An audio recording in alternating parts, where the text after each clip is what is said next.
This video sponsor by SPO. SPO அப்படின்னா தமிழ்நாட்டில் இருக்கிற ஒரு trustable online part time job அப்படின்னா அது எஸ்பிஓ மட்டும்தான். நீங்கள் தாராளமாக என்ன அப்படின்னா இதில் ஜாயின் பண்ணலாம். ஸ்கிப் பண்ணாதீங்க, பெரிய தப்பு. தினம் 300 ரூபாய் சம்பாதிக்க அரிய வாய்ப்பு. இன்ஸ்டாகிராம், ஃபேஸ்புக் பயன்படுத்த தெரிந்தால் போதும். Content post and content publishing மூலமா தினம் 300 ரூபாய் சம்பாதிக்கலாம். இந்த வேலை செய்ய 5 நிமிடம் போதும். Work training support, group communication support, all language, customer live chat support, முக்கியமா சொந்தமா ஒரு பிசினஸ் ஸ்டார்ட் பண்ற அளவுக்கு உங்களால கற்றுக்கொள்ளவும் முடியும், சம்பாதிக்கவும் முடியும். இந்த வேலை வாய்ப்பு வழங்குவது 5 வருடத்திற்கு மேல ரன் ஆகிட்டு இருக்க நம்ம தமிழ்நாட்டு company school of business organisation private limited. மேலும் விவரங்களுக்கு டிஸ்கிரிப்ஷன்ல கொடுத்திருக்க நம்பருக்கு வாட்ஸ்அப் பண்ணுங்க. இன்றைக்கி நம்ம என்ன டிஷ் பார்க்க போகிறோம் அப்படின்னா ராகி சேமியா. அது எப்படி செய்கிறது அப்படின்றத பார்க்கலாம்.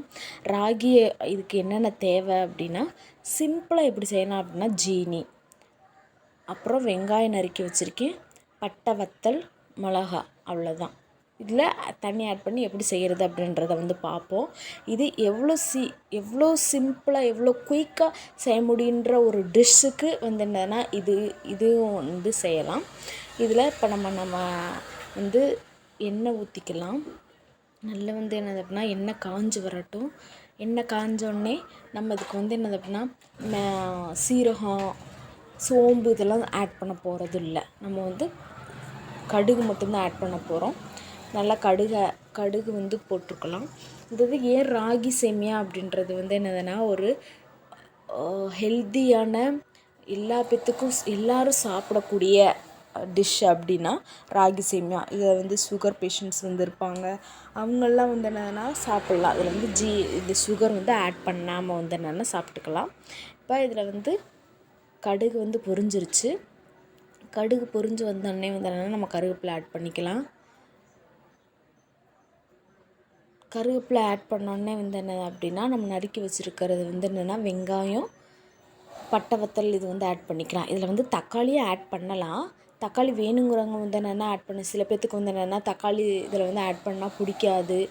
அது மட்டும் இல்லாமல் என்னென்னா குழம்பு கடலப்பருப்பும் என்னென்னா அதில் நல்லா ஃப்ரை பண்ணிவிட்டு இதில் ஆட் பண்ணோம் அப்படின்னா அதுவும் என்னதுன்னா போடுவாங்க.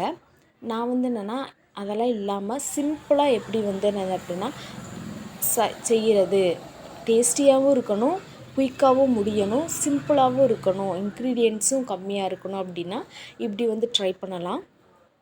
இப்போ என்னென்னா நல்லா பட்டை, வத்தல், வெங்காயம் போட்டு நல்லா வதக்கியாச்சு. இது வதக்கணுன்னு என்னென்னா நம்மளுக்கு தேவையானது இப்போ என்னென்னா ஒரு பாக்கெட்டுக்கு என்னென்னா 1 கப் அளவுக்கு தண்ணி ஊற்றிக்கலாம்.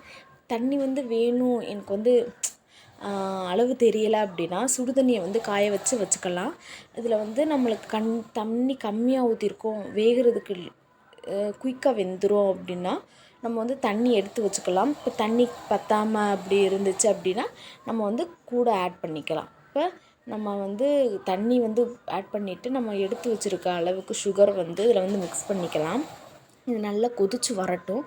கொதித்து வந்தோடனே என்னென்னா சேமியா இதில் மிக்ஸ் பண்ணிக்கலாம். இப்போ நல்லா கொதிச்சு வந்துருச்சு.